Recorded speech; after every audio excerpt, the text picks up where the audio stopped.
ಈ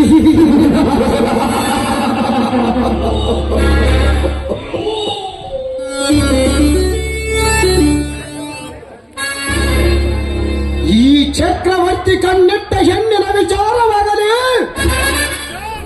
ಕೈಗೊಂಡಿರುವ ಕೆಲಸದ ವಿಚಾರವಾಗಲಿ, ನನ್ನ ವಿಚಾರದಲ್ಲಿ ಯಾವನಾದರೂ ಅಡ್ಡ ಬಂದರೆ ಅಡ್ಡಾಟವಾಗಿ ಸೀಳು ಹೊಂಡ ಚಂಡಾಡಿ ಕಾಲ್ ಚೆಂಡಿನಂತೆ ಆಟ ಆಡುವುದೇ ಇವನ ಕಾಯಕ.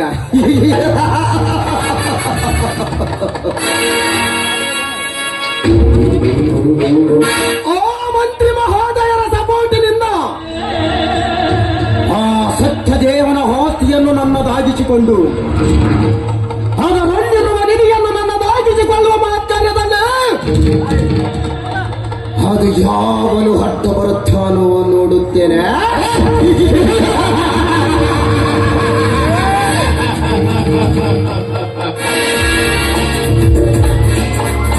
ಆ ಆಸ್ತಿಯ ಮೇಲೆ ಕಣ್ಣಿಟ್ಟು ಕೋರ್ಟು ಕಚೇರಿ ಎಂದು ಅಲೆದಾಡಿಸುತ್ತಿರುವ ರಾಜವರ್ಧನ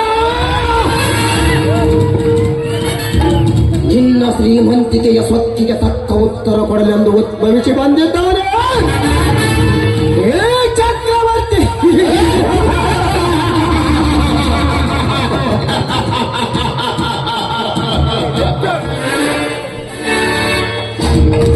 ಆ ಆಸ್ತಿಯ ವಿಚಾರದಲ್ಲಿ ಸೈಲೆಂಟ್ ಆಗಿ ಸೈಡ್ ಆದರೆ ನಿನಗೆ ಉಳಿಗಾಲ, ಇಲ್ಲವಾದರೆ ತಪ್ಪದ ನಿನಗೆ ಉಳಿಗಾಲ.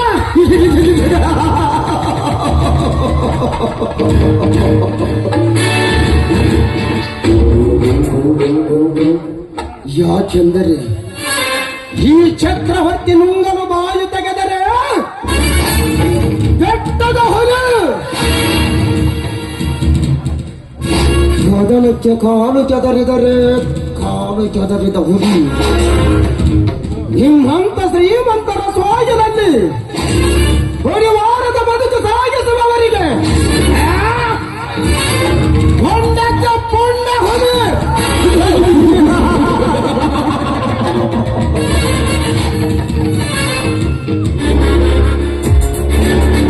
ಈ ಹುಲಿ ಹೆಜ್ಜೆ ಎತ್ತು ಬಂದ ಮೇಲೆ ನಿನಗೆಲ್ಲಿದೆ ನೆಲೆ. ಆ ನಿಧಿ ನನ್ನ ಕೈವಶವಾದಾಗ ನನ್ನ ಆತ್ಮಕ್ಕೆ ಶಾಂತಿ. ಅಲ್ಲಿಯವರೆಗೂ ಪ್ರತಿಗಳಿಗೂ ಕೊಮ್ಮೆ ಪುಡಿ ಹೇಳುತ್ತಲೇ ಇರುತ್ತದೆ ಶೇರಿನ ಕ್ರಾಂತಿ.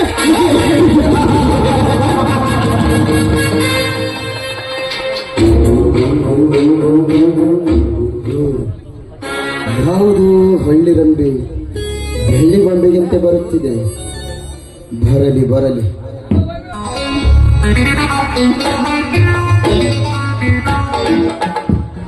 ಹಲೋ ಹಳ್ಳಿರಂಬೆ, ಎಲ್ಲಿಗೆ ಹೊರಟಿರುವೆ?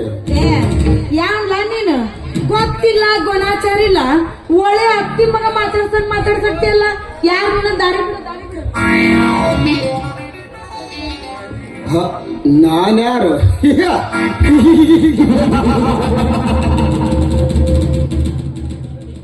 ಅದಕ್ಕೇನಂತೆ ಚಂದನದ ಚಲುವೆ, ಸಹೋದರ ಮಾವನ ಮಾಡಿಕೊಳ್ಳಬೇಡ ಅಂದವರ್ಯಾರು?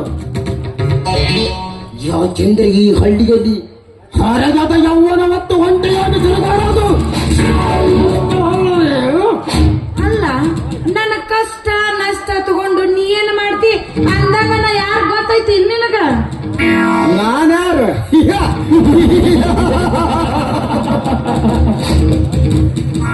ಯಾರ ನೀನು? ಹೆಣ್ಣು ತಾನೆ ನಮ್ಮಂತವರ ಕಣ್ಣಲ್ಲಿ ಸುಂದರವಾಗಿ ಕಾಣುತ್ತಿರುವ ಹರಗದ ಜೊತೆ ಕಣ್ಣು ಕುಕ್ಕುವ ಸೌಂದರ್ಯ ತುಂಬಿಕೊಂಡಿರುವ ಹೆಣ್ಣು ತಾನೆ. ಏ ಹುಚ್ಚ, ನೀನ್ ಯಾವಳಾದ್ರೆ ನನಗೇನು? ಅಲ್ಲ, ಒಂದ್ಸರಿ ಹೆಣ್ಮಕ್ಳ ಮುಖಾರ ಕಂಡಿ ಇಲ್ಲ ನೋಡು. ಹಳ್ಳಿ ಹುಡುಗಿ ಅಂತ ತಿಳ್ಕೊಂಡು ಹಲ್ಲ ಕಿಸ್ಕೊಂತ ಏನಾರ ಬಂದೆ ಅಂದ್ರ ಬಾಯಾಗ ಹಲ್ಲ ಕಳಿಸ್ತೀನಿ. ಮರ್ಯಾದೆ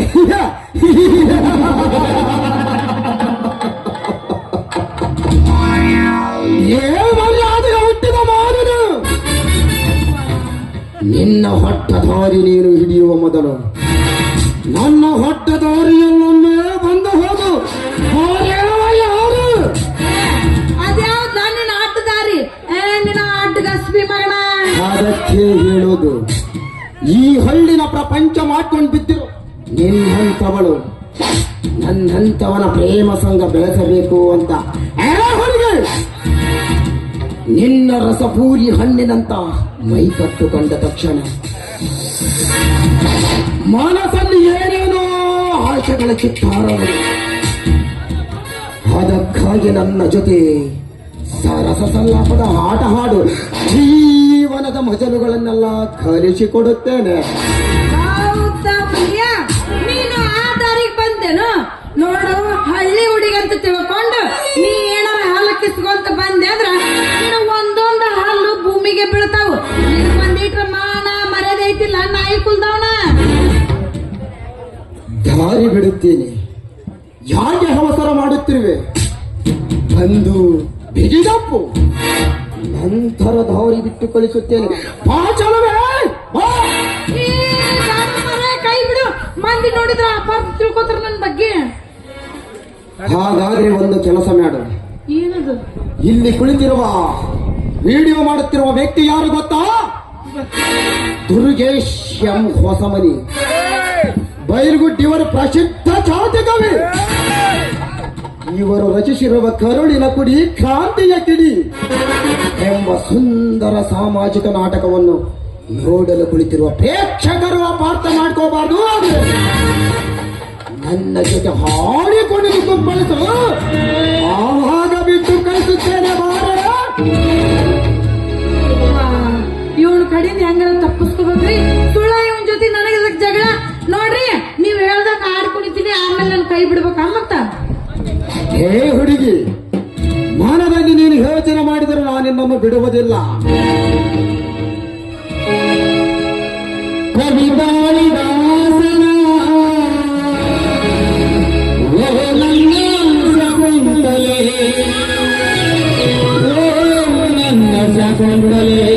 ನನ್ನ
ನಮ್ಮಂತವರ ಬಂಧುಗಳು ನಿಮ್ಮಂತವರ ದಾರಿ ಬಿಟ್ಟು ಕಳಿಸಿಕೊಡಬೇಕಾಗುತ್ತದೆ ಆ ಚಂದ್ರ. ಯಪ್ಪ ಪರ್ಸಪ್ಪಣ್ಣ ಸರಿಯಾದ ಸಮಯಕ್ಕೆ ಬಂದಿ ನೋಡಪ್ಪ, ಇಲ್ಲ ಅಂದ್ರೆ ಇವಾಗ ಏನ್ ಮಾಡ್ತಿದ್ನೋ ಏನು. ಬಂಗಾರಿ, ನಿನ್ನಂತ ಘಟವಾಣಿ ಹೆಣ್ಣನ್ನು ಬಿಜ್ಜ ಬರ್ಗರ ತಿನ್ನುವ ಬಡಕ ನಾಯಿ ಏನು ಮಾಡೋದಿಲ್ಲಮ್ಮ. ನೀನು ಹೊರಡಮ್ಮ, ಈ ಹವೇಜ್ಞನು ನಾನು ವಿಚಾರ ಮಾಡಿಕೊಳ್ಳುತ್ತೇನೆ. ಏನ ನಾ ಇನ್ನ ಹೋಗಿ ಬರ್ಲಿ. ಹಾ ಓಯ್ ಬಾ.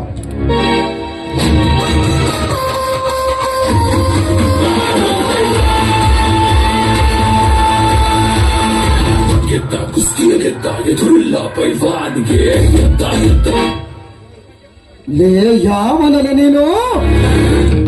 ನನ್ನ ಕಾರ್ಯಕ್ಕೆ ಅಡ್ಡ ಬಂದ ಅವನ ಕ್ಷಣಗಾಡಿ ನನ್ನ ಮಗನ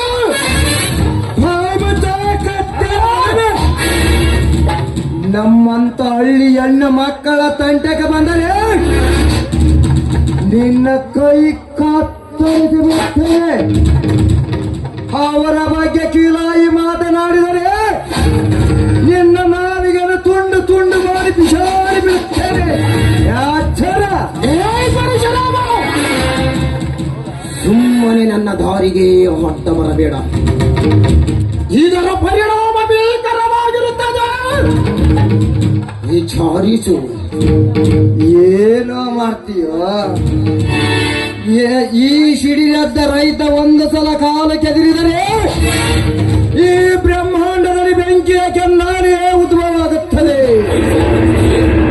ನಮ್ಮಂತ ರೈತ ಒಂದು ಸಲ ಸಿಡಿಗೆದ್ದರೆ ನಿಮ್ಮಂತ ಸಿಡಿಜನರ ಬಾಳು ಶೀಳು ನಾಯಂತೆ ಆಗುತ್ತದೆ. ರೈತ ಗುಡುಗಿದರೆ ಗಡಗಡನೆ ನಡುಗುವ ರಾಜ್ಯವನ್ನು ವಿಧಾನಸೌಧ ಅಂದಾಗ ನಿನ್ನಂತ ನಾಮರ್ದನು ಏನೋ ಮಾಡುತ್ತಾನ. ರೈತ ವಿಧಾನಸೌಧ ಸರ್ಕಾರ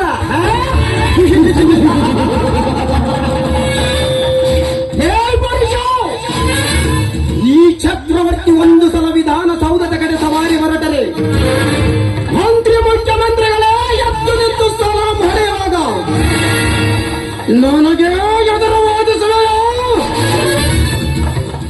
ಅದು ಯಾವಳು ಕಿತ್ತು ಹೋದ ಬಜಾರಿ ಹೆಣ್ಣಿನ ಸಲುವಾಗಿ ನನ್ನನ್ನು ಎದುರು ಹಾಕಿಕೊಳ್ಳದೆ. ಹೇ ಮಗನೇ ಚಕ್ರವರ್ತಿ, ನಿನ್ನಂತ ಕೆಟ್ಟ ಸೂಳೆ ಮಕ್ಕಳ ಪಾಲಿಗೆ ಹೆಂಗಸರೆಂದರೆ ಬಜಾರುಗಳಂತೆ ಕಾಣಬಹುದು, ಆದರೆ ನಮ್ಮಂತವರ ಪಾಲಿಗೆ ಹೆಣ್ಣೆಂದರೆ ದೇವತೆ, ಹೆಣ್ಣೆಂದರೆ ಸಾನಾಮೂರ್ತಿ. ಹೆಣ್ಣಿನ ವಿಚಾರದಲ್ಲಿ ನಾವು ಭೂಮಿ ತಾಯಿನನ್ನೇ ಕಾಣುತ್ತೆ. ಅಂತ ತಾಯಿಯ ಬಗ್ಗೆ ಕಾಮನ ಕಣ್ಣು ಬೀರುವುದಕ್ಕೆ ನಾಚಿಕಾದಲೇ ಮಗನ. ಹೆಣ್ಣೆಂದರೆ ದೇವತೆ, ಹೆಣ್ಣೆಂದರೆ ಸಹಾನುಮೂರ್ತಿ.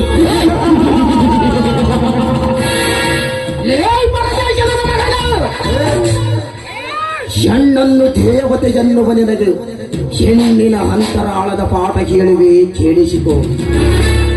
ಅಗ್ನಿ ಸಾಕ್ಷಿಯಾಗಿ ಸಪ್ತಪದಿ ತುಳಿದರು ಮದುವೆಗೆ ಮೊದಲೇ ಕೂಡಿಕೆ ಮಾಡಿಕೊಂಡ ಗಂಡನು ಸರಿಯಾಗಿ ಗಮನಿಸದೆ ವಿರಹ ದೂರಿನಲ್ಲಿ ಬಳಲಾರದೆ ತಾನು ಬಯಸಿದ ಮೀಟನೊಂದಿಗೆ ಮುಂದೇಳುವ ಇಂತಹ ಹೆಣ್ಣುಗಳು ಯಾವ ದೇವತೆಗಳು? ತಾಳಿ ಕಟ್ಟಿದ ಗಂಡನಿಗೆ ಕುಡಿತದ ಹುಚ್ಚು ಹಚ್ಚಿಸಿ ಹೆಂಡನ ದುಡ್ಡಿನಲ್ಲಿ ಹೊಟ್ಟೆ ತುಂಬಾ ಕುಡಿಸಿ ಗಂಡನನ್ನು ಮಂಚದ ಕೆಳಗಡೆ ಮಲಗಿಸಿ ದುಡ್ಡು ಕೊಟ್ಟ ಮೆಂಡನ ಜೊತೆ ಮಂಚದ ಮೇಲೆ ಮಲಗೇಳುವ ಕೈಯಾಳಿ ಹೆಣ್ಣುಗಳು ಯಾವ ದೇವತೆಯರು? ಪುರುಷ ಬಡಲಾಡಿ ಹೆಣ್ಣುಗಳನ್ನು ಕಂಡು ಆ ದೇವರೇ ಕಣ್ಮುಚ್ಚಿ ಕಲ್ಲಾಗಿ ಬಿಟ್ಟಿದ್ದಾನೆ. ಯಾಕೆ ಗೊತ್ತಾ?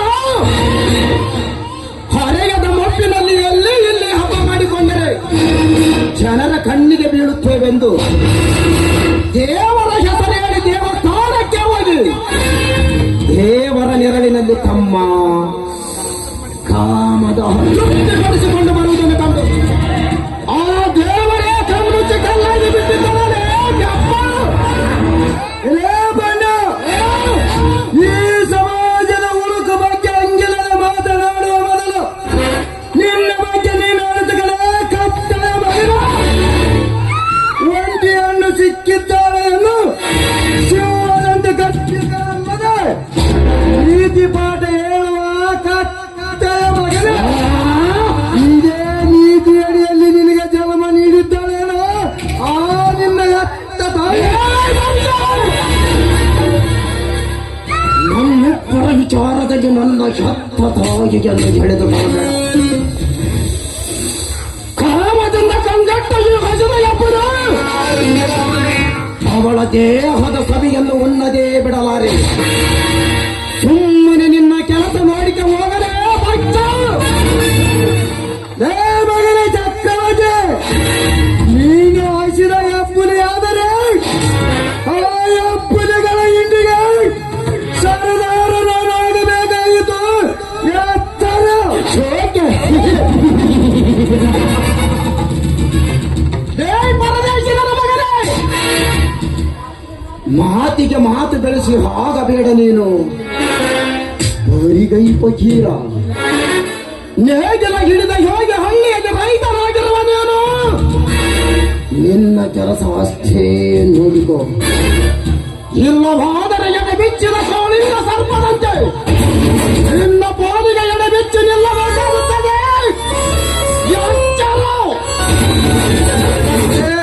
ಮಗನೇ, ನೀನು ಎಡೆ ಬಿಚ್ಚಿ ಆಡುವ ಕಾಳಿಂಗ ಸರ್ಪವಾದರೆ ಆ ಎಡೆಯನ್ನು ಕುಕ್ಕಿ ಕುಕ್ಕಿ ಹೊಡೆಯುವ ಕೊರಡನಾಗಬೇಕಾಗುತ್ತದೆ. ಅರ್ಥನ ಇಲ್ಲಿಂದ ಹಳ್ಳಿಗೆ ಬಂದು ನಿನ್ನ ಬಂಡತನದ ಪುಂಡಾಡಿಗೆ ತೋರಿಸಿದರೆ ಸತ್ಯದ ಮಸಾಲೆ ಅಂತ ಕೈಗೊಳ್ಳಬೇಕಾಯಿತು. ಜೋಕೆ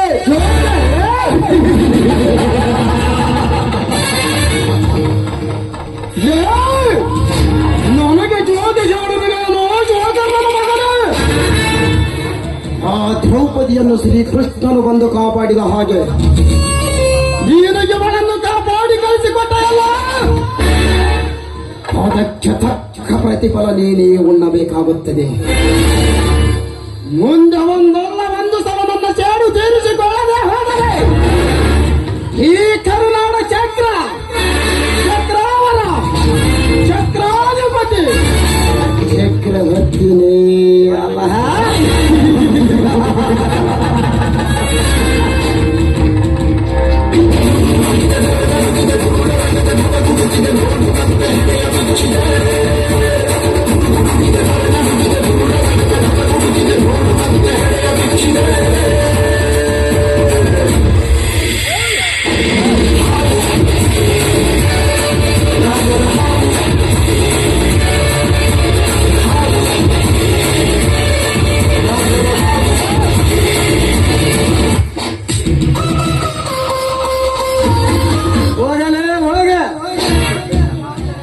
ಈ ಸಮಾಜದಲ್ಲಿ ಎಂತೆಂತ ಕಿರಾತಕರಿದ್ದಾರೆ. ದೊಡ್ಡ ದೊಡ್ಡ ಪಟ್ಟಣದಲ್ಲಿ ಹೆಣ್ಣನ್ನು ಕಾಲು ಕಸದಂತೆ ಕಾಣುವ ಸಿಕ್ಕ ಸಿಕ್ಕಲ್ಲೇ ಬಲಾತ್ಕಾರ ಕೊಲೆ ನಡೆಯುತ್ತಲೇ. ಇತ್ತೀಚೆಗೆ ನಮ್ಮ ಹಳ್ಳಿಯಲ್ಲಿ ಹೆಣ್ಣು ಮಕ್ಕಳಿಗೆ ಭದ್ರತೆ ಇಲ್ಲದಂಗಾಗಿದೆ. ಹೀಗಾದರೆ ಹೆಣ್ಣು ಬದುಕುವಂತೂ ಈ ಸಮಾಜದಲ್ಲಿ